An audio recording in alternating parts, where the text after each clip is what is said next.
Hi friend, রুশাস tasty বাইটে তোমাদের সকলকে ওয়েলকাম। আবারও চলে এলাম আরও একটা নতুন রেসিপি নিয়ে। আজকের রেসিপি ঠিক দোকানের মতো খাস্তা সিঙ্গারা, একদম বাড়িতেই তৈরি হয়ে যাবে। এই বৃষ্টির দিনে যদি চায়ের সাথে সিঙ্গারা হয়ে যায় তাহলে তো কোনো কথাই নেই। তাহলে চলো ভিডিওটা শুরু করি। আমি এখানে 6 থেকে 7টা আলু সেদ্ধ করে খোলা ছাড়িয়ে রেখে দিয়েছি। তারপর হাতের সাহায্যে এইভাবে স্ম্যাশ করে নিচ্ছি। খুব বেশি স্ম্যাশ করার দরকার নেই, হালকা গোটা গোটা থাকবে সেরকম কিন্তু করে নেবেন। অপরদিকে কড়াই বসিয়ে দিলাম আর তাতে দিয়ে দিলাম 1.5 চামচ মতো সাদা তেল। তারপর কিছু বাদাম দিয়ে দিলাম, সেটা বাদামটাকে ভেজে নিচ্ছি। আপনারা চাইলে সর্ষের তেলের ব্যবহারও করে নিতে পারেন। আমি এখানে কাঁচা বাদাম ভেজে রেখে দিলাম, আপনারা চাইলে ড্রাই রোস্ট বাদামও ইউজ করতে পারেন। তারপর ওই একই তেলে দিয়ে দিলাম ছোট ছোট করে কেটে নেওয়া ফুলকপি, আর দিয়ে দিলাম সামান্য একটু নুন। ফুলকপিটাকেও হালকা লাল করে ভেজে নিচ্ছি। সিঙ্গারার পুরে কিন্তু ফুলকপি দিলে খেতে মন্দ লাগে না, তবে আপনাদের যদি ফুলকপি অপছন্দ হয় নাও দিতে পারেন। তারপর ওই একই তেলেই দিয়ে দিলাম 1/2 চামচ 5 ফোড়ন, 1/2 চামচ হিং। 5 ফোড়ন আর হিংটা ভালোভাবে ভাজা হয়ে গেলে যখন সুন্দর একটা গন্ধ আসবে তখন কিন্তু দিয়ে দিতে হবে আমাদের 1 টেবিল স্পুন আদা বাটা আর কুচনো কাঁচা লঙ্কা।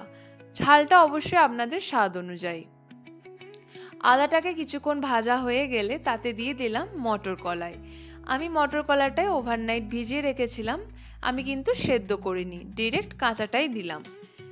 তারপর দিয়ে দিলাম 1 টেবিল স্পুন হলুদ গুঁড়ো, 1 টেবিল স্পুন লাল লঙ্কার গুঁড়ো, 1 টেবিল স্পুন ধনে গুঁড়ো আর সামান্য জল দিয়ে ভালোভাবে কিন্তু মশলাটাকে কষিয়ে নিতে হবে যতক্ষণ না মশলা থেকে তেল ছেড়ে আসছে। ভালোভাবে তেল ছেড়ে এলে আমাদের অ্যাড করে দিতে হবে ওই স্ম্যাশ আলুটা। তারপর দিয়ে দিলাম স্বাদ অনুযায়ী নুন, সামান্য একটু চিনি আর দিয়ে দিলাম জিরে গুঁড়ো। জিরেটাকে কড়াইয়ে ড্রাই রোস্ট করে গুঁড়িয়ে নিয়েছি, ওরকমভাবেই কিন্তু ব্যবহার করবেন। ব্যাস, আমাদের আর কিছু লাগছে না। ব্যাস কিছুক্ষণ 5 থেকে 7 মিনিট নাড়াচাড়া করার পর আমরা যে ফুলকপি আর বাদামটা ভেজে রেখেছিলাম সেটা কিন্তু দিয়ে দিলাম। ফুলকপি আর বাদামটা দিয়ে আলুর সাথে ভালোভাবে মিক্স করে নিচ্ছি। আমাদের ভালোভাবে মিক্স করা হয়ে গেলে ওপর থেকে একটু ধনেপাতা ছড়িয়ে দিলেই ব্যাস রেডি হয়ে গেল আমাদের সিঙ্গারার পুর। দেখলেন সিঙ্গারার পুর বানানোটা কতটা ইজি, একদম কোনো ঝামেলা নেই। এইভাবে কিন্তু বানিয়ে দেখবেন, খেতেও কিন্তু দুর্দান্ত হবে। আর অবশ্যই একটু পুরে চিনি ব্যবহার করবেন। তারপর অপর দিকে একটা প্যান নিয়ে নিলাম, তাতে দিয়ে দিলাম ডালদাটা আমরা গলাতে দিলাম। এদিকে একটা বোল নিয়ে নিলাম আর তাতে দিয়ে দিলাম 2 কাপ ময়দা। আমি এখানে আটার ব্যবহার করছি না, আপনারা চাইলে আটার ব্যবহার করে নিতে পারেন। আর দিয়ে দিলাম সামান্য একটু কালো জিরে আর স্বাদ অনুযায়ী নুন। কালো জিরে আর নুনটা ভালোভাবে ময়দার সাথে মিক্স করে নিলাম। তারপর এই ডালদাটা যেটা গলাতে দিয়েছিলাম সেটা কিন্তু ময়দাতে দিয়ে দিলাম, আর ভালোভাবে কিন্তু ময়দার সাথে মেখে নিতে হবে। অবশ্যই আপনারা কিন্তু চাইলে ঘিয়ের ব্যবহারও করতে পারেন, তবে আমি বলবো ডালদা বা ঘিয়ের ব্যবহারই করবেন। আর কোনো মতে সাদা তেলের ব্যবহার করবেন না, তাহলে কিন্তু সিঙ্গারা খাস্তা হবে না। চেষ্টা করবেন ডালদা দিয়ে বানানোর।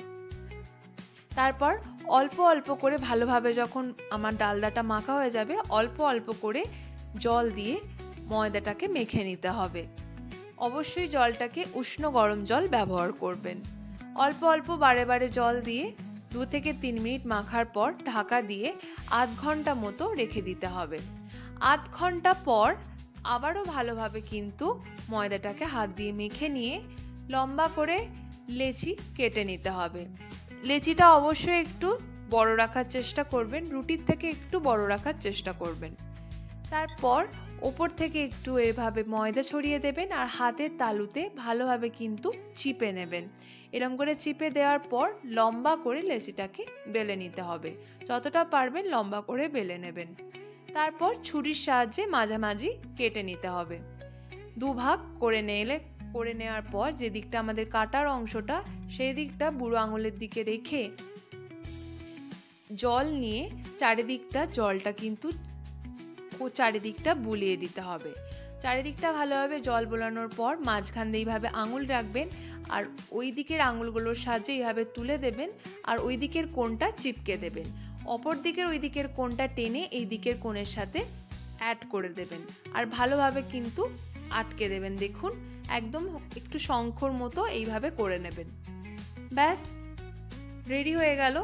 এরপর আমাদের যেটা করতে হবে, চামচের সাহায্যে পুর ভরে দিতে হবে।